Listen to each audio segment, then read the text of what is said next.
Hello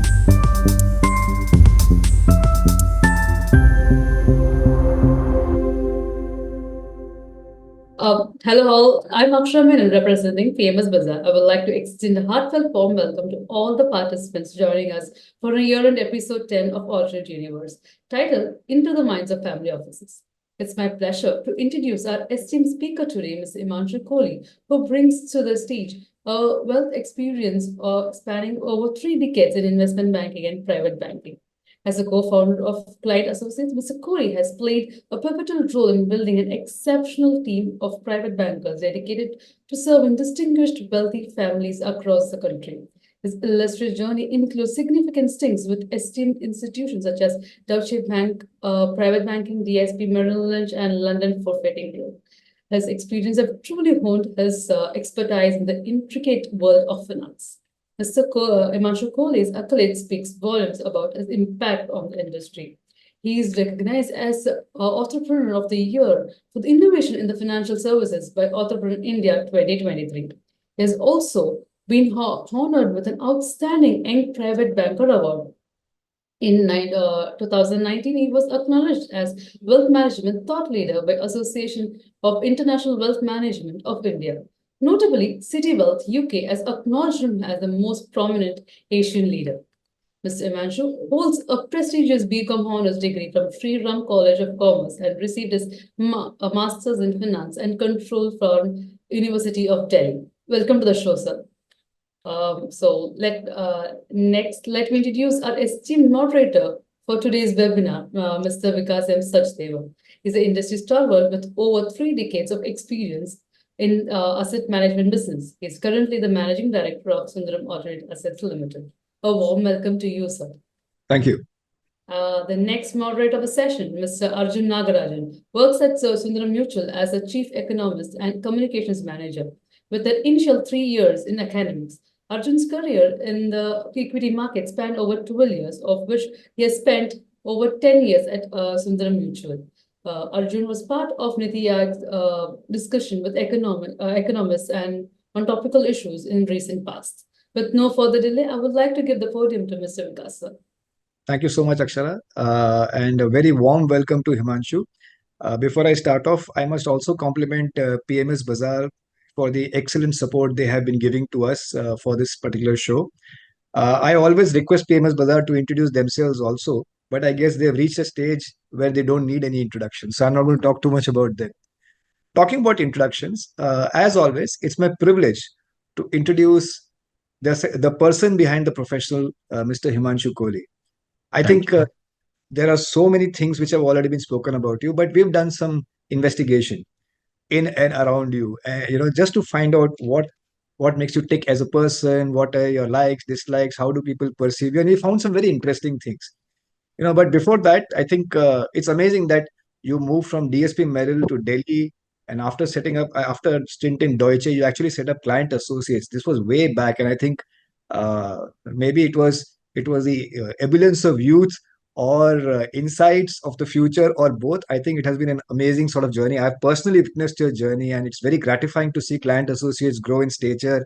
I think when I talk to people around, whether it's growth, whether it's your advice, the standards of your advice, or whether it's employee retention, I think there are some gold standards which Client Associates has set, right? I think one of the other things which is very unique about you and your firm is your openness to new ideas and experimenting. The latest one is the experience lounge which you've created in Calcutta. I believe it's quite the talk of the town. While awards and everything has been talked about, but let me talk to you about how your team views you. I spoke to quite a few members of your team, and the team absolutely adores you. Okay, I think this was very evident. There's a difference between respect and reverence, and I think you're starting to transcend that. Right. They say you're very approachable, you're very kind, very calm, very patient. Some of them actually told me that if something has to be explained 3 times, you will do that, just so that samne wala understands what you're talking about. Your personality quirk, your thing is punctuality and time management. Not Right. only are you extremely punctual, you manage your time well, you also make it a point that even if you're 5 minutes late, you will let the other person know about it. You plan your schedule weeks in advance. So for somebody not to adhere to time schedules and not be on time is really something which irks you. Okay, that's something Right. which I've got quite often. You're extremely passionate about fitness and sports. In terms of fitness, so much so that you measure the calorie intake of the food you take in, which I think is probably the need of the hour. And I need to next time sit down with you and understand how you do that.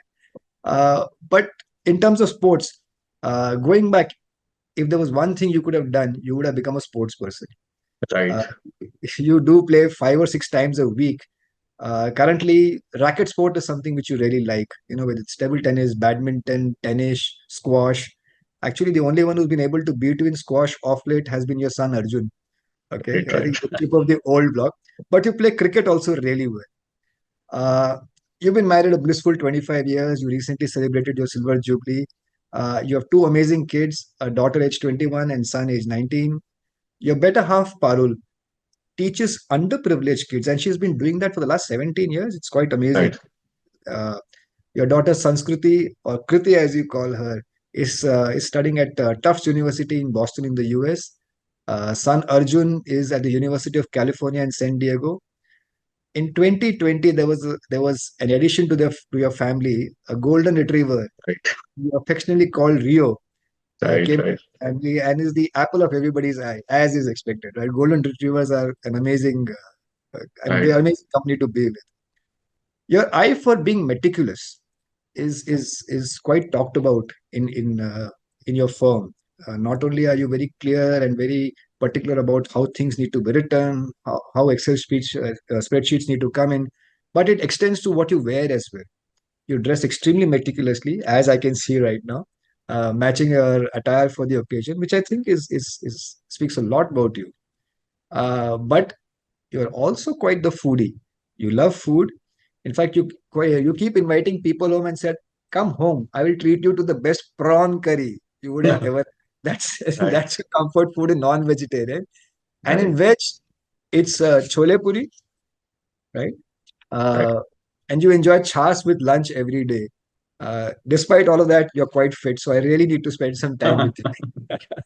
You're deeply inspired by Warren Buffett and your fellow Taurian Sachin Tendulkar. In fact, you're so deeply inspired that you always have examples of these idols to quote. So this is Himanshu Kohli, the person behind the professional for the world. First of all, Vikas, thanks for that very, very warm and kind introduction. I think you're putting more pressure on me now how to conduct this session. It's really, really nice to hear all this. I think you have done quite a bit of homework. And I must say that I'm surrounded by very generous people, people like you. So my team members, they have given a very good feedback. They are very generous. In fact, I look up to them because there is so much to learn from every team member, youngsters. In fact, you said long-term stints, they don't leave. In fact, I don't leave them. So Ah, that is something which that's happens over here at Client Associates. nice. Nice. So it's nice. I look forward to this discussion session. Thanks once again to you, to PMS Bazaar for conducting this, inviting me over here. And I hope I will be able to do justice to the audience who are here right now logged in to attend this session. So over to you, Vikas. Thank you. So much, Himanshu. So let's start off with client associates. You know, we talk to a lot of people out there in the industry, and family offices or advising family offices is something which everybody has a view on. Okay, but you've been the pioneer. You've probably seen the entire space evolve right in front of you. So when you started off in 2002, what was the concept, which you had in mind? Was it a family office you had in mind, or a structure where you would be advising? What prompted you to start on that journey? So idea was to provide solutions across the balance sheet of any client incorporation. That was the basic thought process. And because you may have heard about this, earlier days, there used to be Munshijis, Munimjis, family Sutradhar, Margdarshak. So a lot of Rajas used to have their families well-wishers who used to preserve what Raja has brought or created or inherited wealth. And a job of a Munshiji used to be to preserve what Raja has created.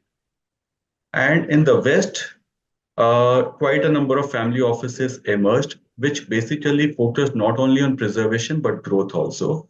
So Rockefeller is one family office which started this 150 years back, where one of the family members thought that we need to step out and look at outside the business, maybe families' overall wealth, asset allocation, and preserve it and grow it beyond business also. So when we were working for institutions, both Rohit and I co-founded Client Associates. We worked with some of the finest brands, global Indian like Merrill Lynch, Deutsche Bank. Rohit worked with Kotak, ANZ, Grindlays. We realized the piece which is missing is client first, or looking at a problem from the client's point of view, rather than what you have to sell. And we felt, in spite of working with some of the finest institutions, we are not able to fulfill what the client needs.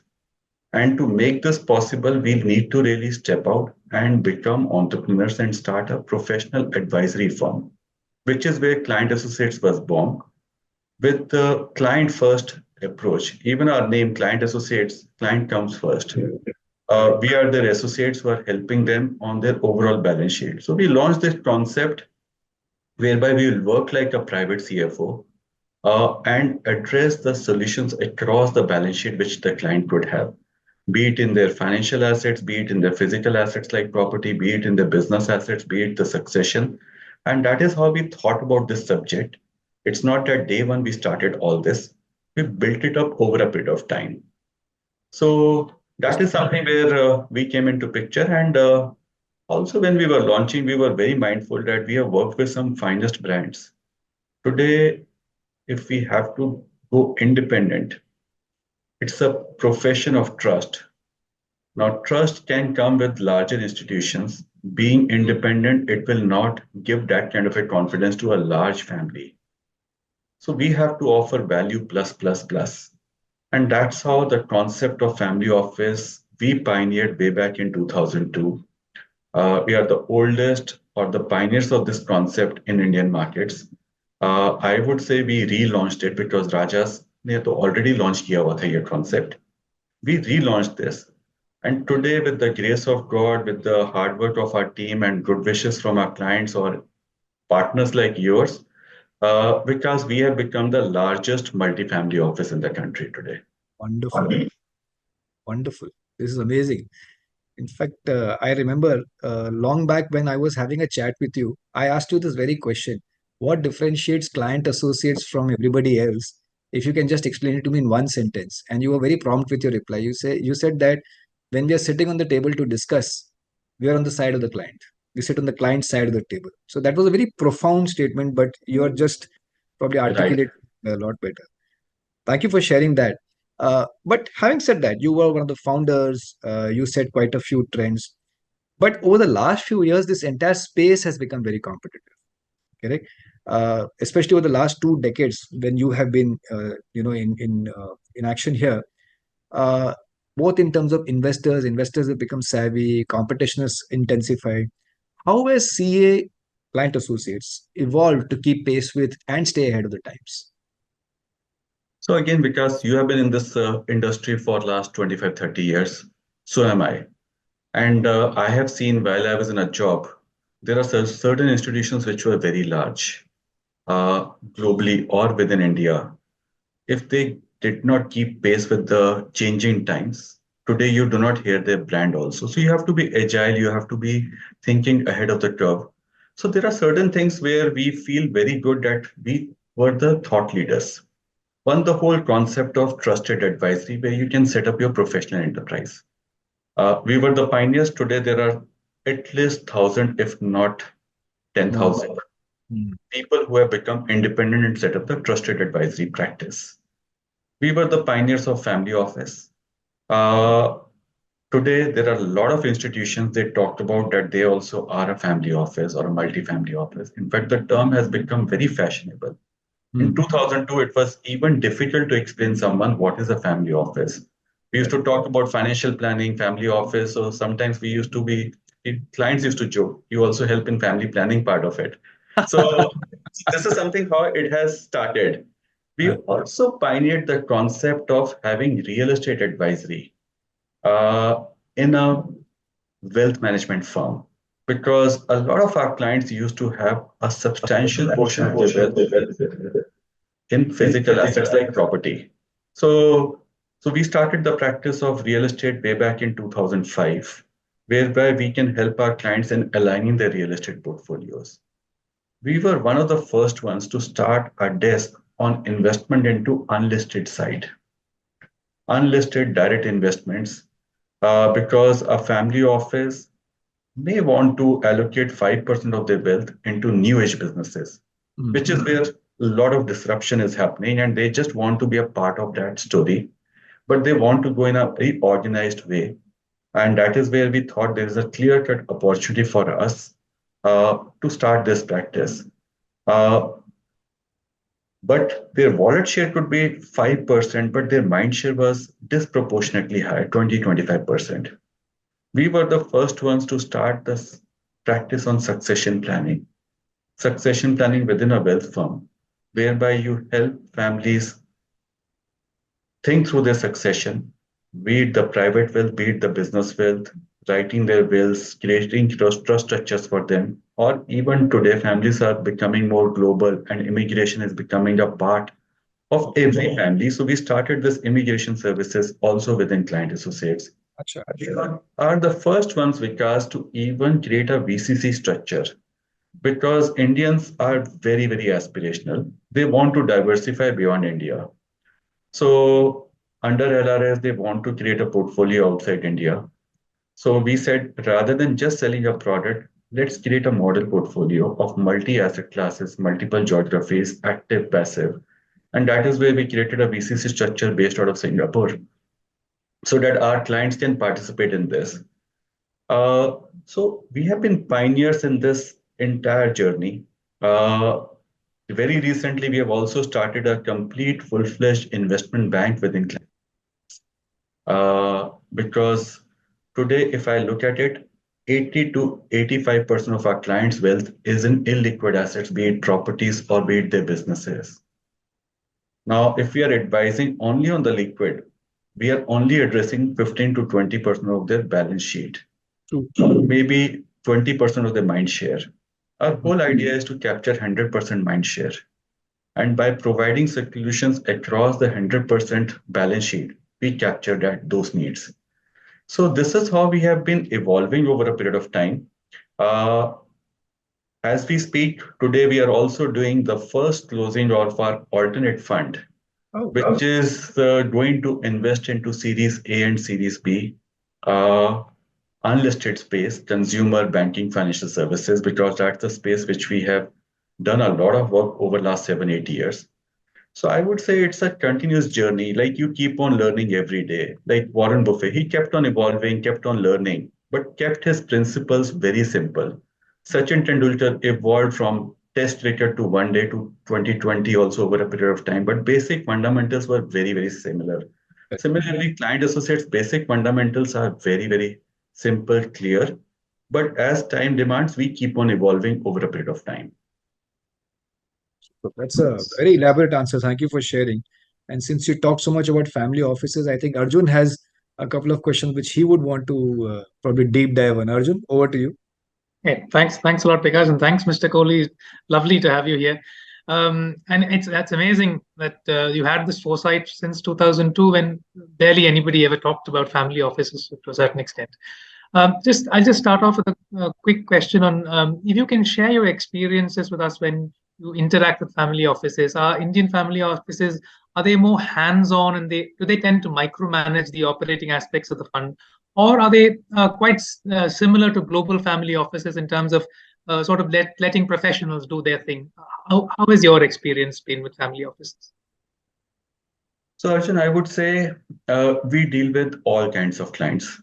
There are diverse clients. There are some who understand and who know that they don't know. There are some who do not understand that they don't know. So, so there are two kinds of investors. Uh, so I would say we deal with all kinds of them and we mold ourselves as per what they want. But I would say there are quite a number of family offices which are very, very hands off. They want the professionals to run the processes, basis certain key decisions on the investment policy, asset allocation policy, manager selection policy, key trends which are shaping up in the society. They want to keep pace with those. So they will be involved more at the strategic decision level. They would like to do once a quarter very thorough meeting, like board meeting, what they do it while they're running the businesses, while the operating team keeps on doing it on a regular daily basis, weekly basis, monthly basis, but they come in on the board meeting strategic level discussions. Uh, and I would also say we did some analysis on how our clients have done. So if we take a sample size of 100 family offices, the one who are slightly more hands-off and who have just left it to the professionals to drive the processes over a 10-year period, they have done far better compared to some of those who are also equally intelligent but very, very hands-on. And they like to be involved in each and everything. Which manager is giving the highest return? They like to see it every now and then. Now, Arjun, what happens if you see it 10 times? Once or twice, you'll be tempted to chase that. It's something like this. You are driving on NH8. I am in Delhi, Gurgaon, so NH8. Let's say one lane is stuck and you want to say, okay, fine, this lane is stuck. Let me jump the lane. By the time you jump, this lane starts moving. So there are some people who are very, very hands-on. I would not say all, but generally they tend to underperform because they are very, very myopic, very micro in their thinking, and they forget their big picture. They want to churn their portfolios often. They want to play around with their portfolios. They want to listen to all kinds of noise around them. And they want to feel intellectually challenged on each and everything, which deviates them from their broader or holistic picture. While the clients who are more hands off, most of them, they tend to do better over there.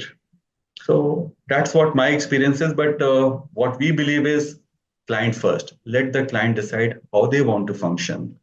If they ask us for our views, how should they behave or how should they react, we may be able to give some analysis on how different profile of clients have reacted and what's the outcome.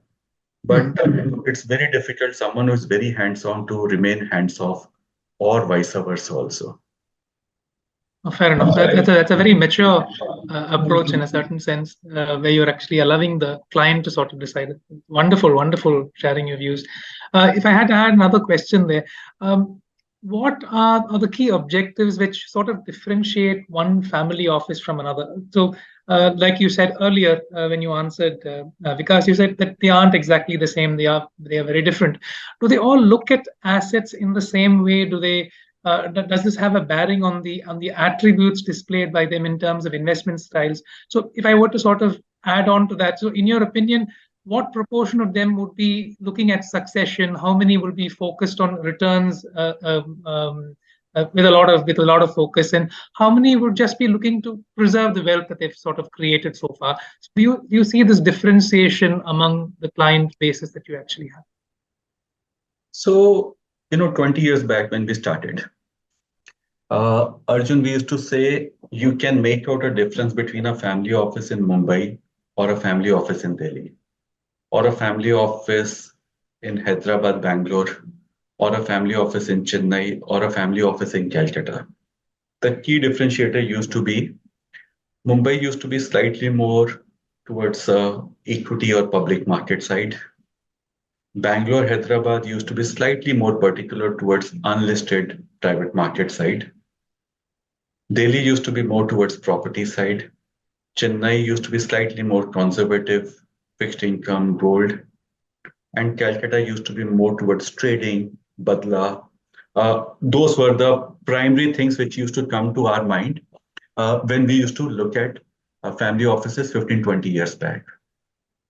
Today, I think practically most of them have evolved.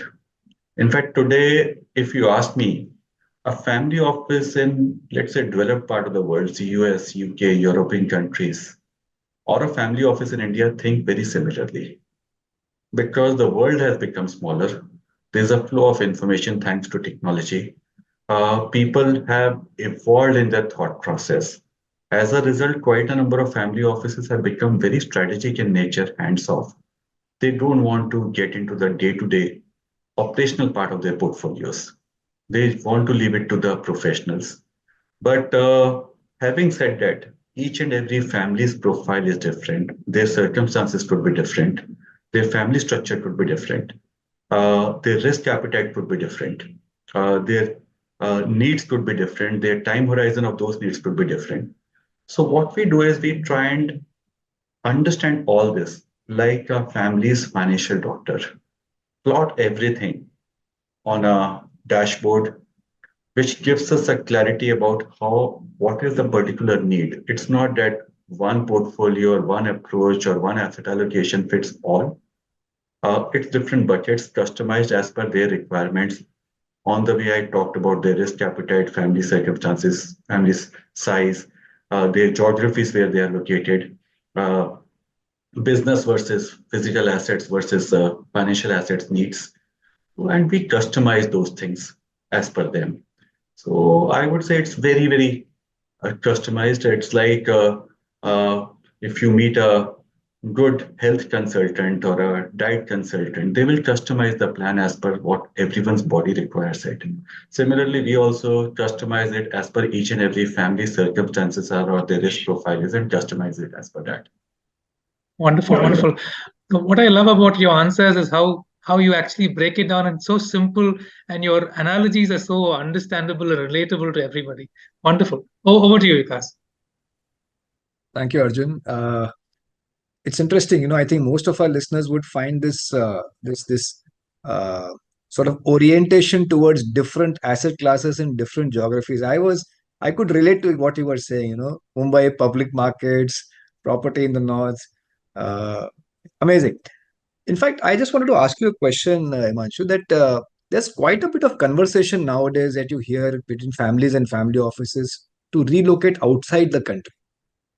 Okay. On one hand, we talk about India as the place to be.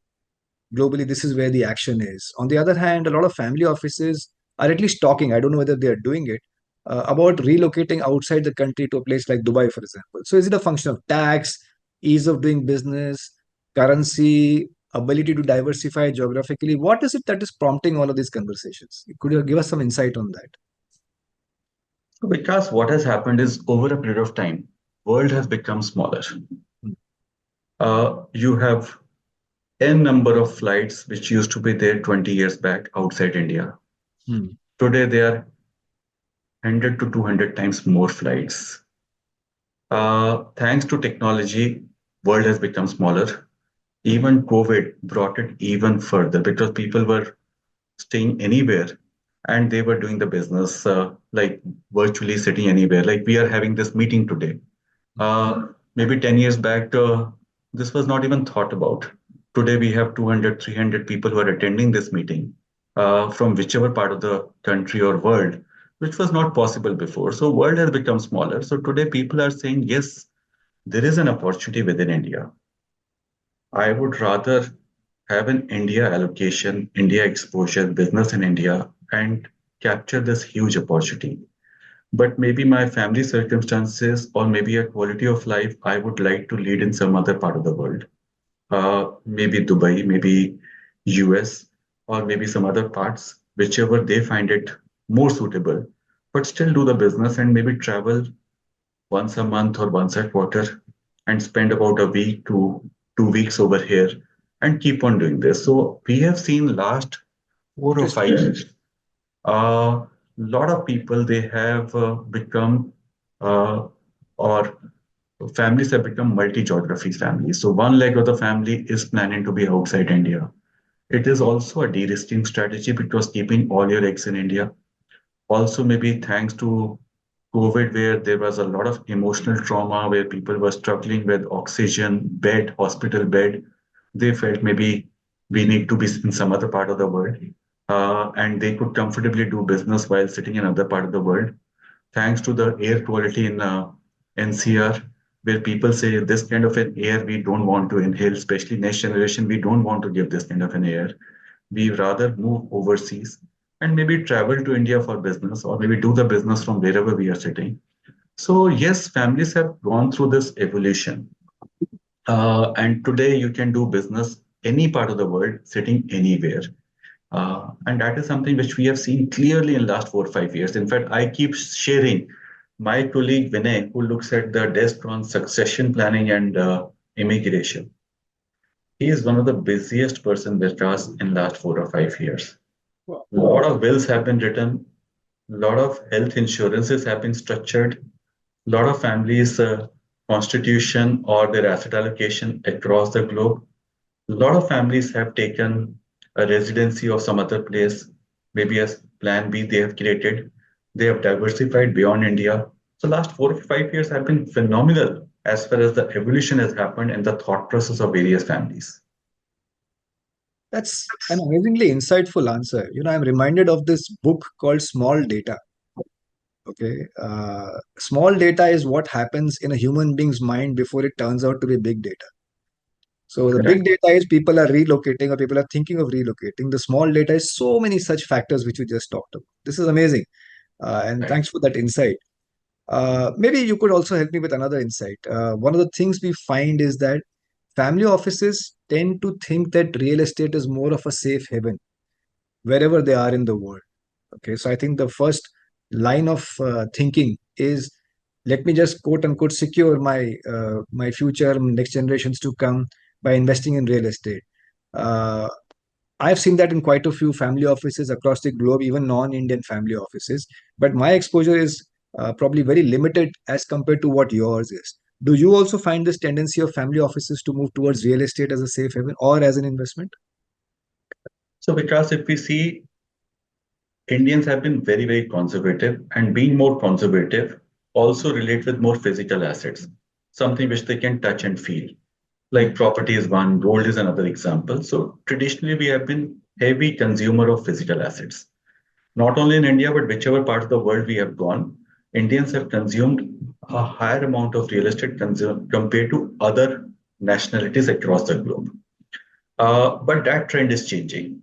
20 years back, when we started client associates, that time RBI data used to come, and it used to show Indians are 88% physical assets, 12% financial assets. 10 years later, 2012, this was 70-30. Now it's 2022, this is 65-35.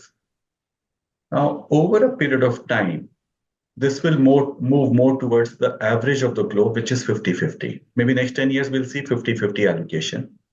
US and UK today is 25% physical assets, 75% financial assets. Maybe next 20 years, we'll move in that direction. So Indonesia is somewhere where we were 10 years back. And we are 10 years behind the global average. And global average is maybe 10 years behind the developed markets.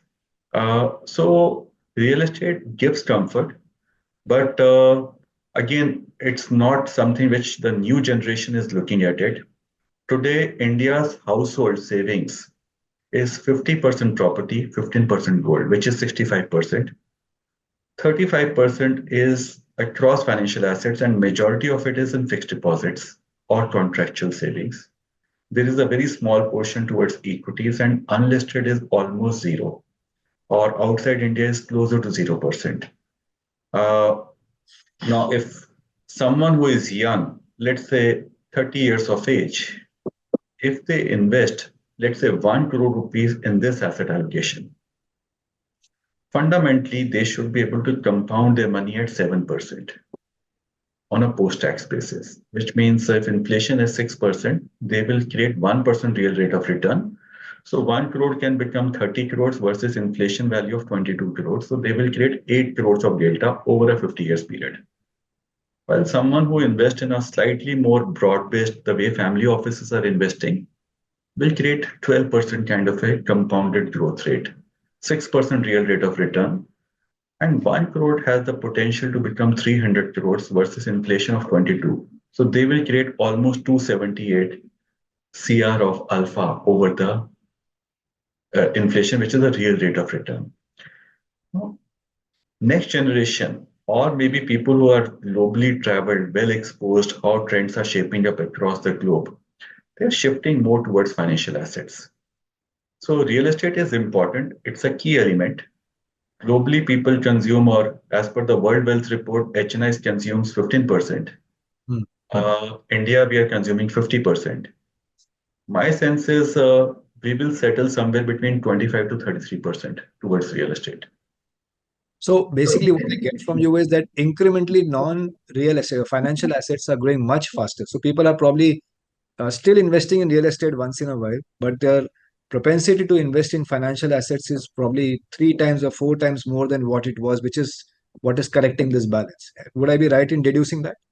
Yes, yes, absolutely. So financialization of savings as a theme is picking up. So earlier people used to invest 80-90% of their savings in property.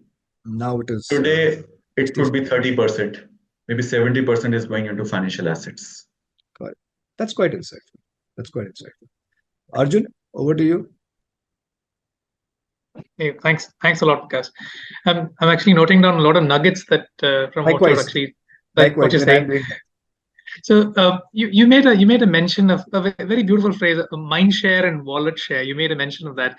So just taking from that, what do family offices sort of ideally look for in advisors? Could you give us some insight in terms of what makes them very comfortable and convinced with a wealth advisor? So I would assume trust is one trust and confidentiality would probably be one part of that equation. But if you can sort of elaborate a bit more on that.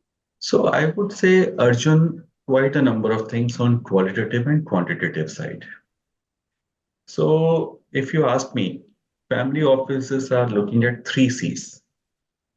One, control over their complete affairs. So a consolidation, or let's say a bird's eye view of their overall asset allocation gives them a far better grip of their entire holdings across different entities in the family or across different asset classes or products. So consolidation gives control. Second, they also need confidentiality because they want their information to remain private and confidential because it's something which is very close to their heart. And they want an organization or an advisor who practices some of these best practices in this particular space. So 4I principle is one such practice which is being practiced at Client Associates since 2002. 4I means there are only two people who are engaged in a relationship. Even if we are 200 professionals today, we do not want everyone to have an access to any particular client's information. Third C is continuity, because they are also saying, you tell us long term, you tell us compounding benefit. How long are you going to stick to this organization or an institution? Are you also looking at a compounding benefit, or are you here for a short stint for 2-3 years?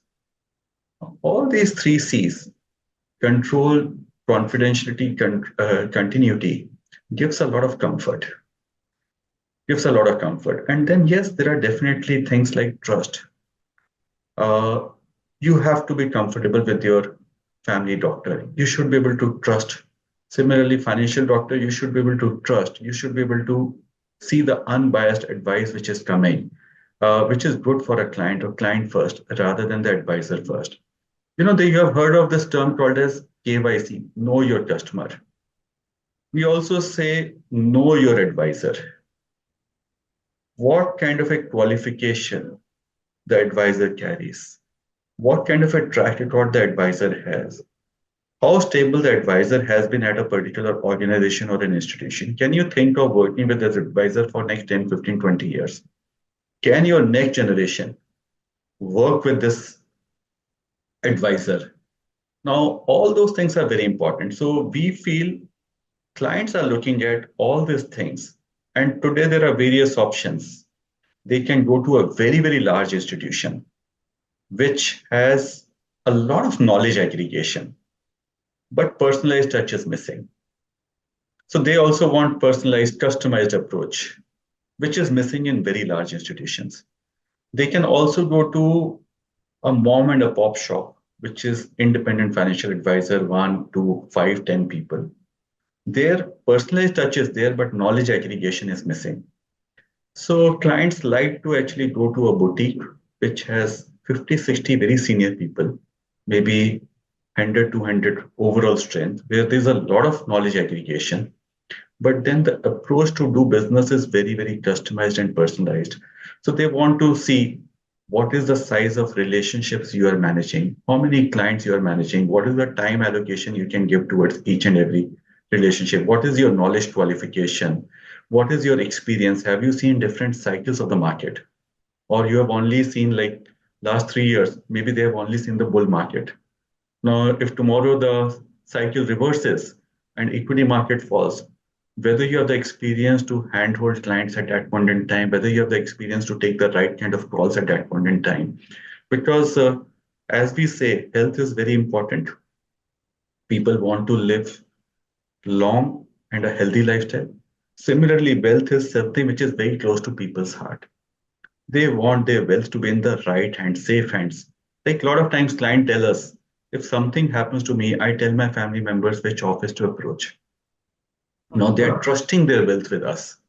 So knowing your advisor or knowing the organization which the advisor works for, what's their DNA, is it client first approach or is it just pure distributor? That makes a lot of difference. Fair enough, fair enough. You use this word financial doctor a couple of times. It's really something that's caught on with me as well. Very nice. That's a lovely phrase that sort of simplifies the entire thing so nicely. So I'll just add on another question. So when advising family offices, what are the key metrics that you would look at before advising the ideal product mix? Typically, how many asset classes or products would you think is the right number for them, or is it something that you just go by what they're comfortable with? So if you're okay with sharing the ideal ticket sizes that generally come for these family offices, and what percentage of their AUMs are they sort of willing to invest? Right. So again, Arjun, I would say the short answer is it's very, very personalized, customized. But if I look at the market segmentation, today there are retail segment clients, which is up to 50 lakhs. Affluent is 50 lakhs to 5 crores. HNI segmentation is 5 to 50 crores. UHNI is 50 to 500 crores. And more than 500 crores is multifamily offices. Now, family office term has become very fashionable. Everyone says we are running a family office.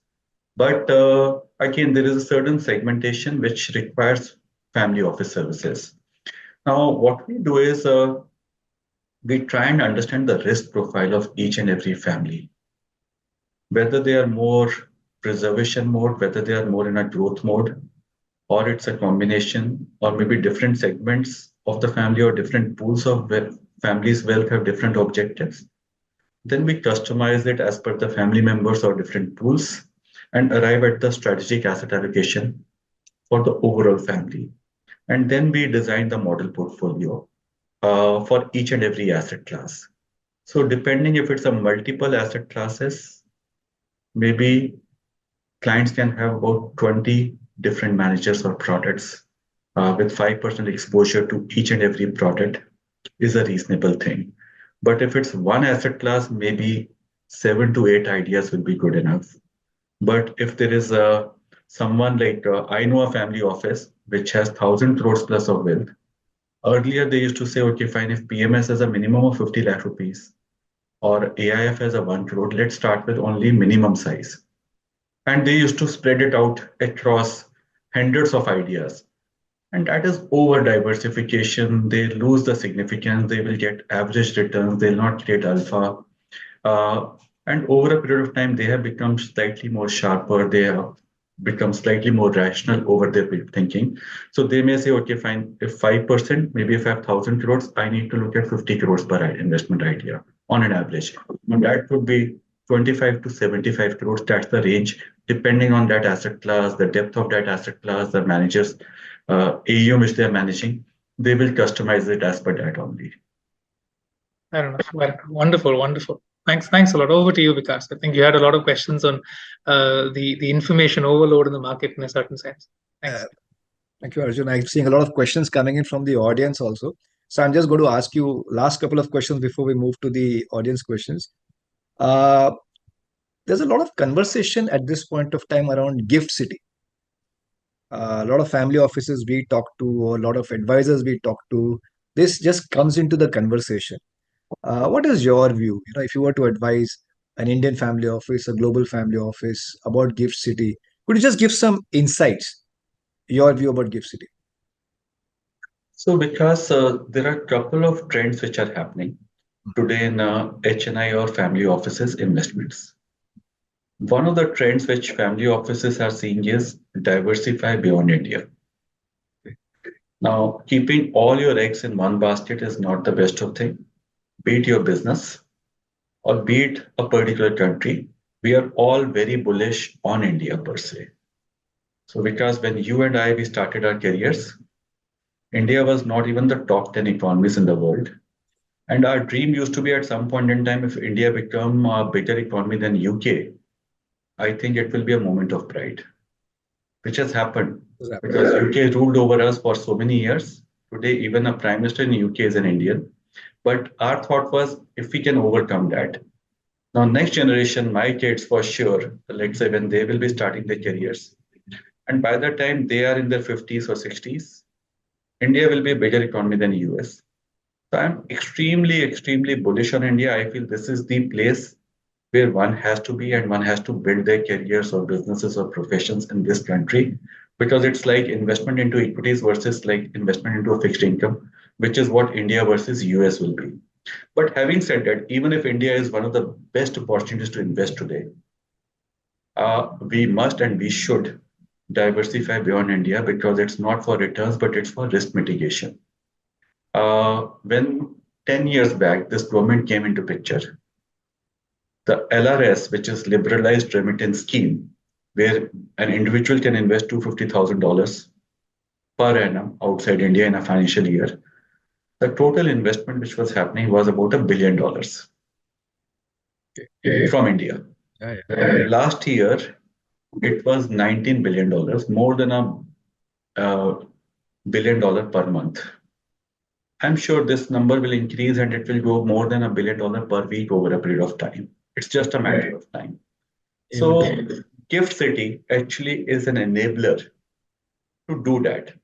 So you can still use LRS limit of $250,000 and invest outside India through that vehicle, or you can even set up an entity, LLP or an entity, and invest 50% of its net worth outside India through Gift City.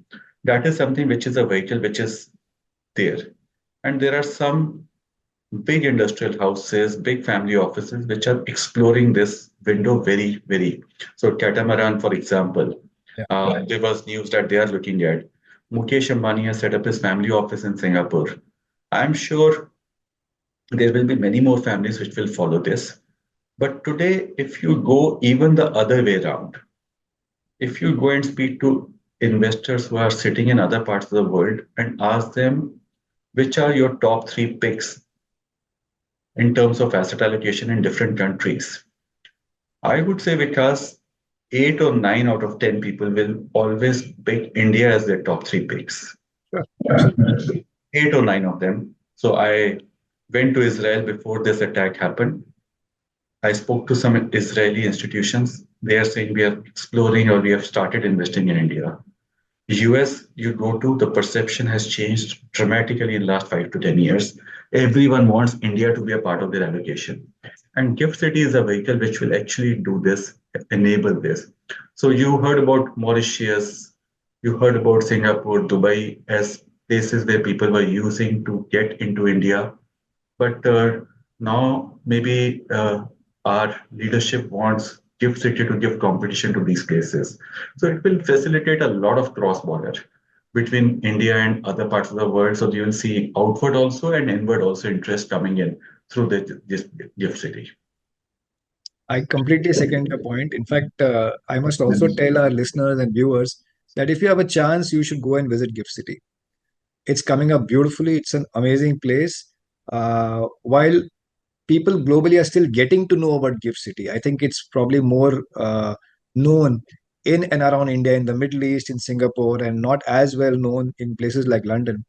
But you have to go and see Gift City now. In fact, I would not be wrong if I say that Gift City is currently a value pick amongst all the financial centers which are operating around there. I am personally extremely there is no space available over there. It has become very expensive. So and now right that now there's a shortage of space. There is so much of a queue. People just want to set up their base over there.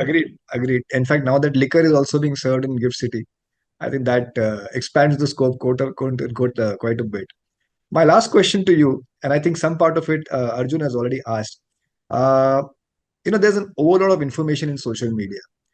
So you have social media on one hand, you have the younger generation on the other, and you have a very disciplined approach at the center of it.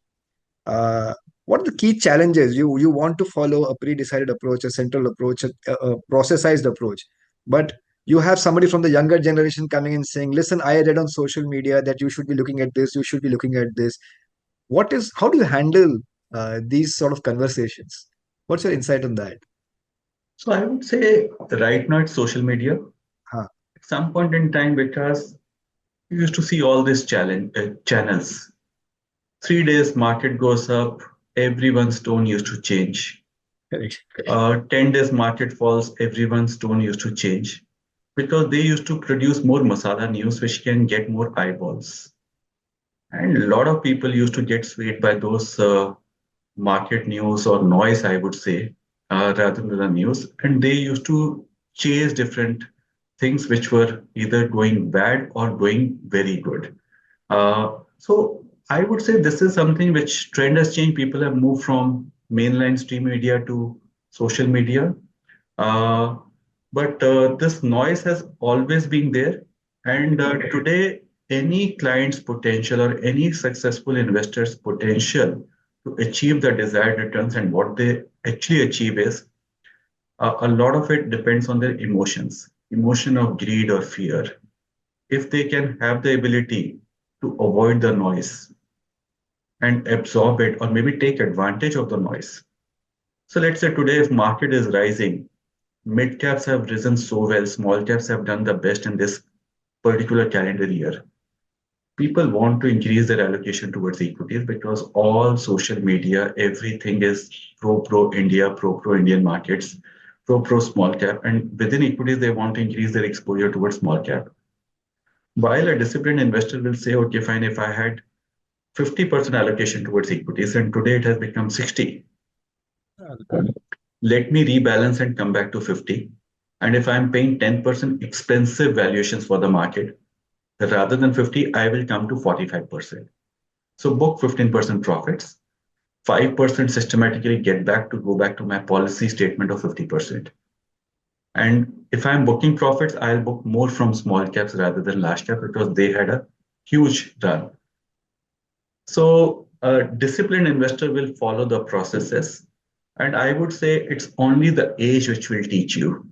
So when the Great Depression happened in 1929, normally there is a saying, the older man will put less money in equities and younger person will put more money into equities. Now that's a old school of thought, which may not be very valid.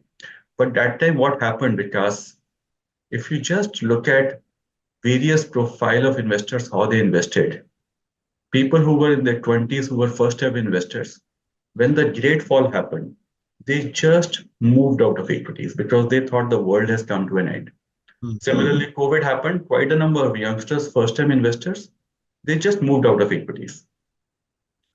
While people who were in their 40s, who have seen 2, 3 cycles of ups and downs, they stayed invested, they did not do anything. While people who were in their 60s or 70s, who had seen much longer cycle, they sold everything else and invested in equities and made a killing out of it. And similar thing which we have seen in COVID times also, sophisticated investors looked at it as an opportunity, while first-time investors, they really got scared. So I would say avoid the noise when you are managing your money. It's less of an excitement. It's such a boring process. And Warren Buffett is known for his boredom. 93, 94 years, he has become one of the richest persons in the world just by staying very long term. He has compounded his wealth at 10% in dollar terms, 13% in INR terms. And he had the discipline to avoid the noises. So that is what we keep telling everyone. Listen to the news, but don't act on it. Just focus on your Excel sheet, just focus on your strategy and asset allocation, and just act accordingly. It's amazing. Most of the things in life, wisdom also compounds with age. Very well said, Vikas. Yes. So there are lots and lots of questions which have come in. I might just exceed the time of 5:30. I'll try to accommodate as many questions as I can. I think there are some people like Mr. Praveen Reddy and Aman Monga who've complimented, saying that this is a very insightful session. Thank you so much, gentlemen. I think Reshmi has asked a question about tier two cities, being very investment savvy, being very cash rich.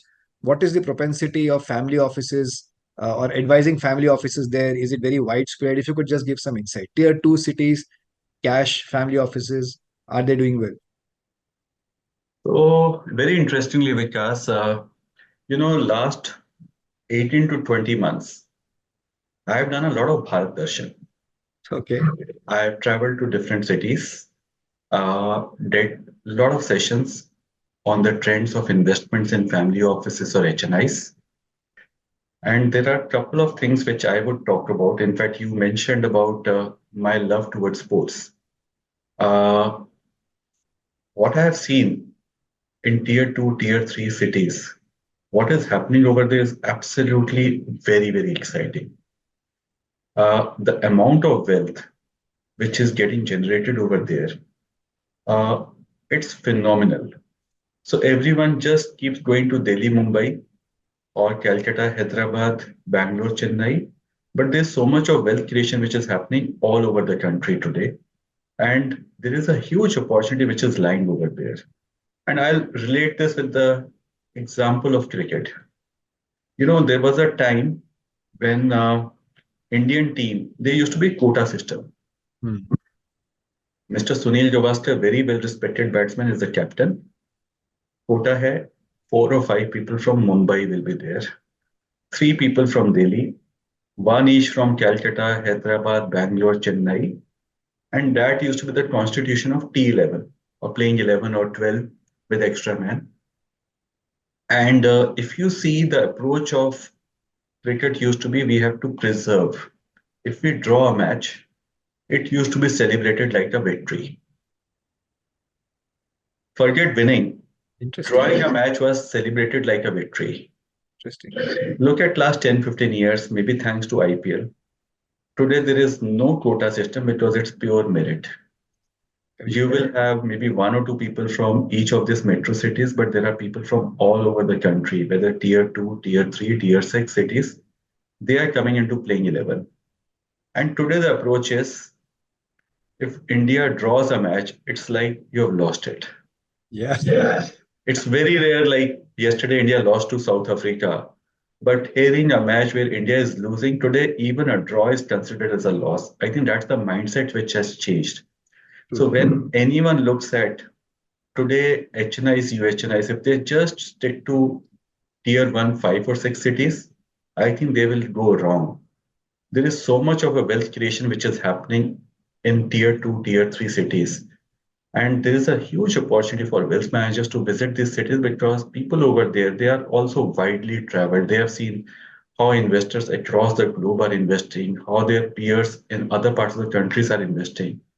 And they want to participate in this entire growth story of India. They want to invest into unlisted businesses. They want to invest in public markets. And the quantums over there is huge. Like I met someone in Bhubaneswar about a year back. He has 8,000 crores of public markets, 4,000 crores of real estate portfolio, 1,000 crores of unlisted space portfolio. So I know where it's going to fly next. Amazing. Amazing. Lot of questions are coming in, which I think I'll send you separately. People are asking more about, what is the best succession planning. Mahendra Kumar Gupta is asking for the best succession planning vehicle in India for ultra high net worth NRIs. Then I think I missed. There's one question which came in about legal structure of a family office. How does one get done? I think these are more technical questions, and if it's okay with you, I'll probably have all of these sent across to you for your team to answer. Sure. So Yeah. what we can do is, since we thought about 60 minutes, audience these days, especially on a virtual seminar like this, has a limited bandwidth also. So we should not give overflow of information, Right. but it's our responsibility to address each and every question if it has been asked. Sure. So if you want one or two questions, we can take it up, and I can I'll ask you promise one you question. our team will answer every question and send it across to those people. Oh, that's very nice. So I'm going to ask you one last question. And I must tell you, there's a variety of questions which are coming, and I'm having difficulty in choosing one question. Somebody's asking about allocation of products. Somebody's asking about real estate. But there's a very interesting question which has been asked by 𝐬𝐻𝐿𝐴. And he talks about crypto as part of asset allocation. What is your view on that? I think we should just take that as the last question. Right. So I would say the asset class has the potential to emerge. Today, because there is a lack of depth of data, because of which we will not be able to comment too much. There is lack of fundamentals because of which we will not be able to comment too much. Having said that, in last 10 years, 7 out of 10 years, it has been the best performing asset class. It has given a very high returns. But again, as I mentioned, there is a lack of depth. There is a lack of fundamental analysis which I can do on this asset class. So it will be wrong on my part to give any recommendation towards this asset class. There are also some regulatory challenges which are there with this asset class. So I would say one can take their own call. Outside India, maybe there are some passive strategies which works on this, which are into multiple cryptos, multiple currencies over there. Those could be studied further. Uh, and one can take a calculative call of maybe getting into it with 1%, 2%, slowly building it up. But please study this. It's a very expensive asset class, which is very volatile. It has the potential to give you returns, but it has the potential to be extremely volatile and wipe out your capital also. So even if you invest, just be mindful of investing that sum of money, which even if you lose, it shouldn't pinch you or your balance sheet. Himanshu, on that note, if I can just give you one specific thought which crossed my mind while you were talking about this. There's this book which has been written. Thank you for coming late. It's a book written by Thomas Friedman, who's a Pulitzer Prize winner. And he talks about the fact that there are three things which are changing humanity right now simultaneously. It's never happened in the history of mankind, which is change, rate of change, and global warming. And one of the examples he quotes, he says governments struggle to form regulation because the rate of change is faster than change. So by the time you had regulations for Uber, you had driverless cars coming in, right? So I think the Right. same sort of struggle is going to happen with crypto. I'm also reminded, Himanshu, you remember in 2000, the whole dot-com boom. People were measuring their growth on the basis of eyeballs. Right. I still remember there was a stock which was a favorite, not that I'm recommending it, which was Blue Dart. It was thought that people will order and it will be delivered by air, and that is why you should pick up the stock. And look what happened after that. The whole thing collapsed. But 7, 8, 10 years later, the whole dot-com business came back as Right. e-commerce, correct? So my sense is you're absolutely right. In fact, I'm actually surprised to hear that 7 out of 10 years crypto has done well. This is the sort of impact last 3 years has had. You just forget the previous 7 years. But with regulation, with a little bit of experience, I completely second your point that crypto might be something which is worth studying, but one has to be careful. There have to be guardrails because currently there aren't any. So Right. So the regulatory environment is also not supporting it. There are a lot of talks happening around it, maybe the good money, maybe the bad money, which is chasing it. So one has to be mindful of this. So we as a regulatory approved organization, we are not authorized to comment on this. I'm yeah, saying it's a risky asset class. If you risk capital permits you to take an exposure, just take that much, even if you lose. You should not have sleepless nights because money is end of the day. There to celebrate life, sleep comfortably, meet your goals, and it should not become the other way around. No, thanks for the mention about compliance. I should also say that please consult your financial advisor before advising. So this is just a general chat and it's not supposed to be a recommendation. Thank you for that. We have a special prize for the best audience question, and if it's okay with you, could we give it to Reshmi, who asked about the smaller cities, the Bhubaneswar type cities, which are actually getting a lot of money. Is it okay if we give her a special prize? Ask PMS Bazaar, they are the hosts. No, no, it's you. The guest has to decide. So, So no, in fact, I love that question, Reshmi, for it. Thank you for asking me because this is something which I really enjoyed when I visited tier two, tier three cities. And I saw the huge potential which has to be unleashed over there in those cities. And that's something which excites. There is so much of happening in India, and that's something which gives us a comfort. Where because we are calling our kids, come back to India and build your career because uh, we saw this moment of pride of overtaking UK. Our children will see the moment of pride when India will overtake US as a economy, and that's where the future is. amazing. So, and thanks to tier two, tier three cities, which has come into action now, and that will create huge opportunity for everyone. I'm just getting goosebumps just listening to this. But thank you so much, Manshu. This has been an amazing, amazing session. I think it's a masterclass. I'm sure a lot of people will also watch it online later once the video is released. So thank you so much for your time. And thank you to Arjun, my co-host, and Akshara for hosting this entire thing. Thank you so much.